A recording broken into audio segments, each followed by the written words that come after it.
শুরুতেই 5 জন বন্ধু বান্ধবী পাহাড়ে ঘোরার জন্য আসে। প্রথমে তো তারা খুব ভালো মতোই হাইকিং করছিল, কিন্তু যখন তারা একটা ব্রিজে আসে তখন ধীরে ধীরে ব্রিজটি ভাঙতে থাকে। এক পর্যায়ে তারা পড়ে যাচ্ছিল, কিন্তু সেখান থেকে কোনো মতে বেঁচে যায়। এরপর তারা যখন অন্য একটা পাহাড়ে যাবে তখন দেখা যায় সেখান থেকেও তারা কোনো রকম ভাবে বেঁচে যায়। কিন্তু এই বেঁচে ফেরাটা ছিল তাদের জন্য সবথেকে বড় ভুল, কেননা সামনে যা কিছু হতে চলেছে সেটা ছিল রীতিমতো ভয়ঙ্কর। তারা ঘুণাক্ষরেও বুঝতে পারেননি এই জঙ্গলের মধ্যে এমন কিছু লুকিয়ে আছে যেটা তাদের টুকরো টুকরো করে খেয়ে ফেলতে পারে। মুভির শুরুতেই দেখা যায় কিছু ছেলে মেয়ে হাইকিং করার জন্য ক্রোশিয়ায় এসেছে, আর সেখানে আসা সবার মধ্যে চৌকস ফ্রাটস নামের একজন ছেলে ছিল। সে তার গার্লফ্রেন্ড গ্যারিনকেও সাথে নিয়ে এসেছে। গ্যারিনের বন্ধু ক্লোইও তাদের সাথেই ছিল। ক্লোই পেশায় একজন ডাক্তার। এখানে দেখা যায় ক্লোই তার বয়ফ্রেন্ড লুককেও তার সাথে নিয়ে এসেছে। লুক জীবনে এই প্রথমবারের জন্য হাইকিং এ এসেছিল, সেজন্য সে কিছুটা ভয় ভয় পাচ্ছিল। এরপর দেখা যায় সেখানে তাদের আরো একজন বন্ধু যার নাম কার্লিন, সেও তাদের সাথে যোগ দিয়েছে। তাছাড়া কার্লিন ছিল ক্লোয়ের প্রাক্তন বয়ফ্রেন্ড, আর সে এখনো ক্লোয়কে ভালোবাসে। আর এসবের জন্য লুক তাকে একেবারে সহ্য করতে পারে না। তখন দেখা যায় ক্লোই কিছুটা মন খারাপ করে, কারণ সে জানতো না যে কার্লিনও তাদের সাথে যাচ্ছে।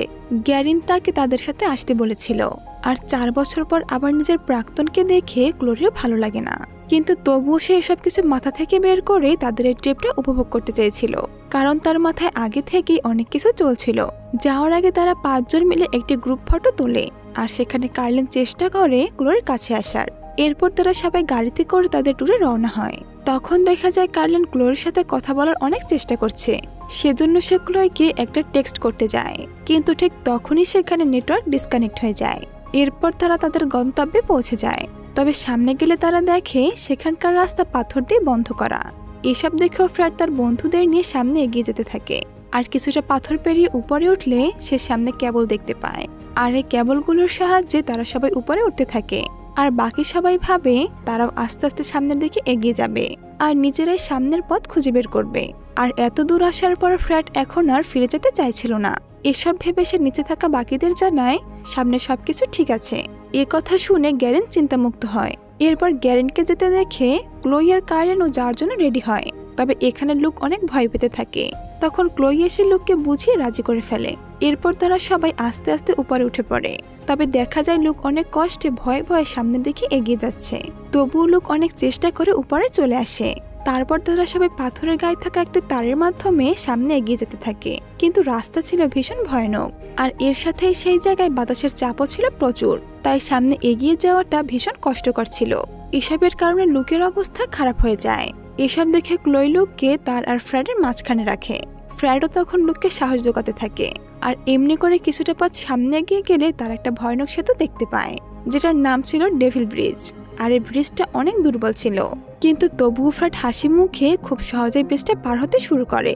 এটা দেখে ফ্রেডের পেছনে কার্লিন এগিয়ে আসে, আর তার পেছনে ক্লোই। আর এভাবেই লুক আর গ্যারিন সামনের দিকে এগিয়ে আসতে শুরু করে, কিন্তু অনেক ভয় পাওয়ায় লুক ঠিক করে সামনে এগিয়ে যেতে পারছিল না। সে নিচে তাকালে ব্রিজের উপরে ভয়ে দাঁড়িয়ে যায়। এটা দেখে ক্লোই লুককে সাহায্য করার জন্য এগিয়ে আসতে থাকে, তবে পেছনে কার্লিনও দাঁড়িয়েছিল। আর এই পরপর 3 জন লোকের ভারের কারণে ব্রিজটার উপর অনেক চাপ পড়তে শুরু করে। এতে করে যদিও ক্লোই লুককে এপাশে আনতে সক্ষম হয়েছিল, কিন্তু গ্যারিন আসার আগেই ব্রিজটা ভেঙে যেতে শুরু করে। এসব দেখে সবাই ভয় পেয়ে যায়। তবে যখন দেখে অবস্থা অনেক খারাপের দিকে যাচ্ছে, তখন সবাই চিৎকার করে জানাতে থাকে ব্রিজটা ভেঙে যাচ্ছে। এই কথা জানার পর গ্যারিন তাড়াতাড়ি ব্রিজটা পার হওয়ার জন্য দৌড়াতে শুরু করে, কিন্তু দেখা যায় ব্রিজটা আস্তে আস্তে বেঁকে যাচ্ছে। আর ব্রিজটা বেঁকে যাওয়ার কারণে গ্যারিন দৌড়ানো তো দূরের কথা, ঠিকভাবে সামনের দিকে এগিয়েও আসতে পারছিল না। আর হঠাৎ করে গ্যারিনের পায়ের নিচের ব্রিজের অংশটা পুরো ভেঙে পড়ে যায়। তখন গ্যারিন উপরের অংশ ধরে সামনে এগিয়ে যায়, তবে দেখা যায় সেটা আস্তে আস্তে ছিঁড়ে যাচ্ছে। এরা দেখে ফ্রেড গ্যারিনের দিকে একটা দড়ি ছুঁড়ে মারে, আর গ্যারিন ওই দড়ি দিয়ে কোনোভাবে সেখান থেকে বেঁচে ফিরে আসে। এরপর দেখা যায় ব্রিজের বাকি অংশটুকু ছিঁড়ে নিচে পড়ে গেছে। এসব দেখে সবাই বুঝে যায় তাদের আর ফেরত যাওয়ার কোনো পথ খোলা নেই, সেজন্য এখন কোনো উপায় না পেয়ে তাদের সামনের দিকে এগিয়ে যেতে হবে।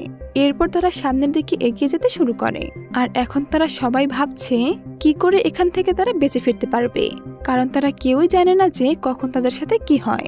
তাছাড়া আসার আগে তারা দেখেছিল এই জায়গাটা বন্ধ করা, কিন্তু তবু তারা এসব না ভেবে এত বড় ঝুঁকি নিয়েছে।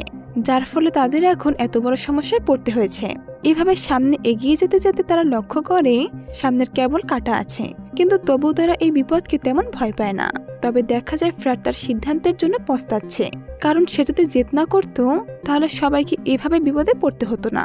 এরপর ফ্রেড আস্তে আস্তে গ্যারেনকে নিয়ে উপরের দিকে চড়তে থাকে আর বাকিদেরকে বলে নিচে থাকতে, কারণ সামনের দিকে কোনো সেফটি কেবল ছিল না। আর ফ্রেড আর গ্যারেন অনেক অভিজ্ঞ হওয়ার কারণেই পাথর চড়তে শুরু করে, আর এসব দেখে তো লোক ভয়ে কাঁপতে শুরু করে। এদিকে ফ্রেড আর গ্যারেন উপরে উঠে আসতে সক্ষম হয়। উপরে উঠে তারা সামনে একটি জঙ্গল দেখতে পায়। এরপর তারা দুজন সেই জঙ্গলে অনেক সময় ঘুরতে থাকে। এসব দেখে ফ্রেড বলে, আমি আগেই জানতাম এই পাহাড়ের রাস্তাটা বন্ধ হয়ে গেছে, কিন্তু তবু আমি তোমাদের এখানে নিয়ে আসলাম, কারণ আমি ভেবেছিলাম হয়তো আমি সব ঠিক করে নিতে পারবো, কিন্তু এখন তার কোনো সম্ভাবনাই দেখতে পাচ্ছি না। এসব কথা জানতে পেরে গ্যারেন হতবাক হয়ে যায়। অন্যদিকে দেখা যায় অনেক ভয় পাওয়ার কারণে লুকের হুক খুলে গেছে আর লুক সেখানে ঝুলে পড়ে। এদিকে দেখা যায় গ্যারেন বলতে চাইবে তার আগেই ফ্রেডের পা একটি ফাঁদের মধ্যে আটকে যায়। এরপর তারা দুজন মিলে অনেক চেষ্টা করতে থাকে সেটা পা থেকে খোলার, কিন্তু কিছুতে কোনোভাবে সেটা ছাড়াতে পারছিল না। এদিকে লুকের এভাবে ঝুলে থাকার কারণে ক্লোই আর কার্লেনের জন্য অনেক বিপজ্জনক হয়ে উঠতে থাকে, কারণ লুক এভাবে আরো কিছু সময় ঝুলে থাকলে তাদের হুকও খুলে যাবে। আর এটা ভাবতে না ভাবতে ঠিক তেমনই হয়, কার্লেনের হুক খুলে যায় আর সে লুকের সাথে ঝুলে পড়ে। এসব দেখে ক্লোই অনেক ভয় পেয়ে যায়। এদিকে ফ্রেড চিৎকার শুনে গ্যারেনকে তাদের সাহায্য করতে পাঠিয়ে দেয়, যাতে করে গ্যারেন গিয়ে তাদের বাঁচিয়ে নিয়ে আসতে পারে আর সবাই মিলে ফ্রেডকে ওই ফাঁদ থেকে বের করতে পারে। পরের দৃশ্যে দেখা যায় কার্লেন অনেক চেষ্টা করতে থাকে লুককে বাঁচানোর জন্য, কিন্তু এসব ঘটনায় লুক অনেক ভয় পেয়ে যায়। আর লুকের এমন অবস্থা দেখে ক্লোই অনেক ঘাবড়ে যায়। ঠিক সেই সময় গ্যারেন উপর থেকে নিচে একটা দড়ি ছুঁড়ে মারে। এরপর তারা তিনজন সেই দড়ি ধরে আস্তে আস্তে উপরে উঠে আসে। এদিকে দেখা যায় ফ্রেড বাকিদের জন্য অপেক্ষা করছে, যাতে তারা এসে তাকে বাঁচিয়ে নেয়। ঠিক তখনই কেউ একজন এসে ফ্রেডকে টেনে সেখান থেকে নিয়ে যায়। অন্যদিকে সবাই উপরে ওঠার পর ফ্রেডকে বাঁচানোর জন্য দৌড়ে আসে, কিন্তু সবাই মিলে অনেক খুঁজেও তারা ফ্রেডকে কোথাও খুঁজে পায় না। সেখানে শুধু একটি ফাঁদ পড়েছিল, যেটা অনেক চেষ্টা করলেও তারা কিছুতেই খুলতে পারে না। এসব দেখে তারা বুঝে যায় ফ্রেড কিছুতেই একাই ফাঁদ থেকে মুক্ত হয়নি। এসব ভেবে সবাই অনেক চিন্তিত হয়ে পড়ে। এদিকে গ্যারেন ফ্রেডকে কোথাও না পেয়ে খুবই ভয় পেতে থাকে, আর এখন তারা সিদ্ধান্ত নেয় তাদের খুব তাড়াতাড়ি ফ্রেডকে খুঁজে বের করতে হবে, কারণ একটু পরে রাত হয়ে যাবে। আর ফ্রেডের কাছে থাকা সেই ব্যাগের মধ্যেই তাদের সব খাবার ছিল। আর এখানে তারা সবাই একে অন্যের দোষ দিয়ে সেখানে নিজেদের মধ্যে ঝগড়া শুরু করে দেয়। এসব দেখে ক্লোই অনেক রেগে যায় আর সবাইকে বলে এভাবে নিজেদের এনার্জি নষ্ট করে কিছুই হবে না।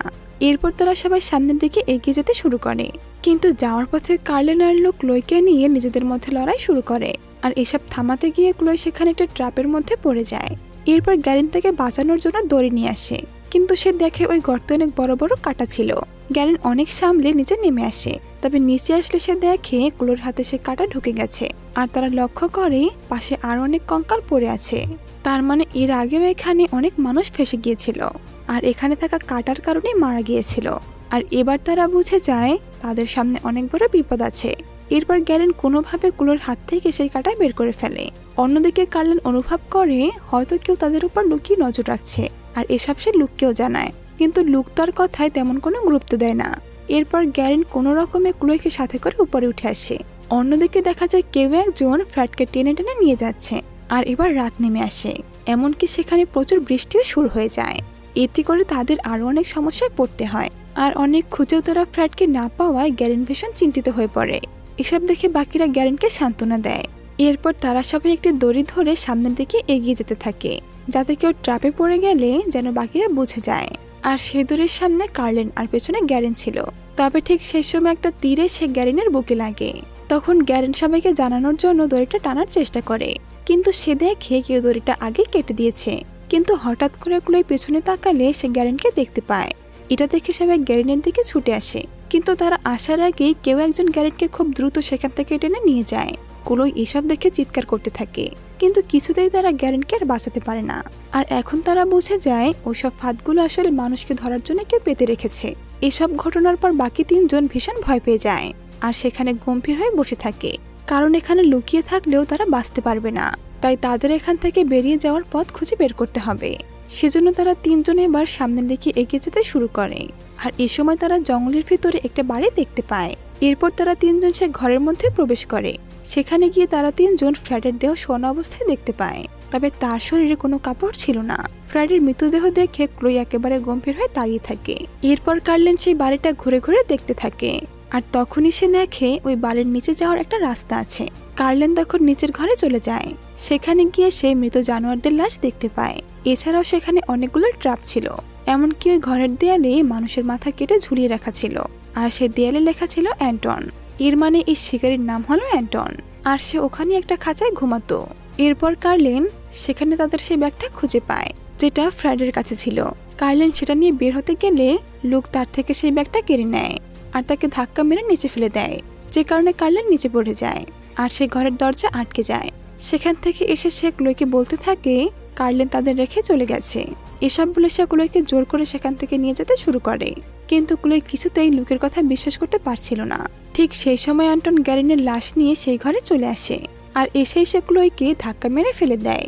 এতে করে ক্লোই সেখানে জ্ঞান হারায়। এরপর অ্যান্টন গ্যারিনের লাশটা কোলের উপর রেখে দেয়। এরপর সে লুকের উপর হামলা করে, আর অ্যান্টন তো প্রায় লুককে মেরেই ফেলছিল। ঠিক তখনই ক্লোর জ্ঞান ফিরে আসে, আর সে লুককে বাঁচাতে সামনে চলে আসে। এতে করে অ্যান্টন লুককে রেখে ক্লোর উপর হামলা করে, কিন্তু দেখা যায় লুক ক্লোইকে সাহায্য না করে সেখান থেকে পালিয়ে যায়। আর এতক্ষণ ধরে যাকে তারা চারজন মিলে বাঁচিয়ে এসেছে সেই তাদের এই বিপদে ফেলে পালিয়ে যায়। এরপর দেখা যায় অ্যান্টন ক্লোই আর কার্লেনকে বেসমেন্টে ঘুমিয়ে রেখেছে, আর সে অন্য পাশে গিয়ে গ্যারিনার ফ্রেডের লাশ কাটতে থাকে। আর এই সুযোগে ক্লোই তার হাতের বাঁধন খুলে ফেলে।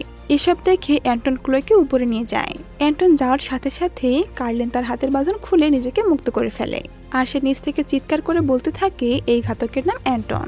আর সে ক্লোইকে মারতেই যাবে, ঠিক তখনই তার নাম শুনে অ্যান্টন সেখানেই থেমে যায়। আর ঠিক তখনই দেখা যায় লুক এসে অ্যান্টনের উপর আঘাত করে, আর এতে করে অ্যান্টন আবার লুকের পিছু নেয়। সেই সুযোগে ক্লোই নিজেকে মুক্ত করে ফেলে, আর সে কার্লেনকেও নিচের ঘর থেকে বের করে আনে। আর তখন কার্লেন ক্লোর হাতে একটা ছুরি দিয়ে সেটা তার সাথে রাখতে বলে। এরপর সেখান থেকে পালানোর কথা বলে, তবে ক্লোই জানায় তাদের লুককে বাঁচানো উচিত। অন্যদিকে দেখা যায় লুক সামনে যাওয়ার সময় দূরে একটি কেবল স্লাইড দেখতে পায়, আর সেই দিকে সে এগিয়ে যেতে শুরু করে।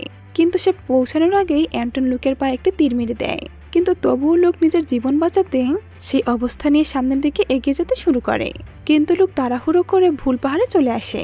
এতে করে অ্যান্টন এসে তাকে ধরে নেয়, আর এখানেই অ্যান্টনের চেহারা এই প্রথমবার দেখা যায়। এরপর তাদের দুজনের মধ্যে ভীষণ লড়াই শুরু হয়ে যায়, কিন্তু লুকও শান্ত থাকে না। সেও অ্যান্টনের উপর হামলা চালাতে শুরু করে, আর সেই লড়াইয়ের কারণে লুক একটি পাহাড়ে ঝুলে পড়ে। এরপর ক্লোই আর কার্লেন আসে লুককে বাঁচাতে। কার্লেন সেখানে এসে লুককে উঠানোর চেষ্টা করতে থাকে, তবে ঠিক তখনই তার সেই বেসমেন্টের ঘটনা মনে পড়ে যায়। তাছাড়া সে ক্লোইকে পাওয়ার জন্য ইচ্ছা করে লুককে সেখান থেকে নিচে ফেলে দেয়, আর এতে করে লুক সেখানেই মারা যায়। যখন কার্লেন এসে ক্লোইকে মিথ্যে সান্ত্বনা দেওয়ার চেষ্টা করতে থাকে, হঠাৎ করে তখন একটি তীর এসে কার্লেনের মাথায় ঢুকে পড়ে। এতে করে কার্লেনও সেখানেই মারা যায়। এরপর অ্যান্টন ক্লোর উপর এসে হামলা করে, কিন্তু এবার অ্যান্টন কিছু করার আগে ক্লোই ছুটে এসে তার উপর হামলা করে দেয়, কারণ এখন ক্লোর জীবনে হারানোর মতো কিছুই বেঁচে নেই। তাই সে অ্যান্টনকে আঘাত করতে থাকে, তবে অ্যান্টনও ক্লোর উপর ভীষণভাবে আঘাত করে। আর ক্লোই পেরে উঠছে না দেখে সে আবারও অ্যান্টন বলে ডাকতে থাকে। এতে অ্যান্টন এবার থেমে যায়, আর সেই সুযোগটা কাজে লাগিয়ে ক্লোই তার কাছে থাকা সে ছুরি দিয়ে অ্যান্টনের গলা কেটে দেয়। আর এখন ক্লোর কাছে শেষ সুযোগ আছে অ্যান্টনকে একেবারে শেষ করে দেওয়ার। কিন্তু সে যখন তাকে মারতে যায় তখন তার সেই রোগীর কথা মনে পড়ে, আর এই কারণে ক্লোই তাকে আর মারে না। সে ওই কেবল দিয়ে উপাসে যাওয়ার চেষ্টা করতে থাকে। ঠিক তখনই দেখা যায় অ্যান্টন এখনো শেষ হয়নি।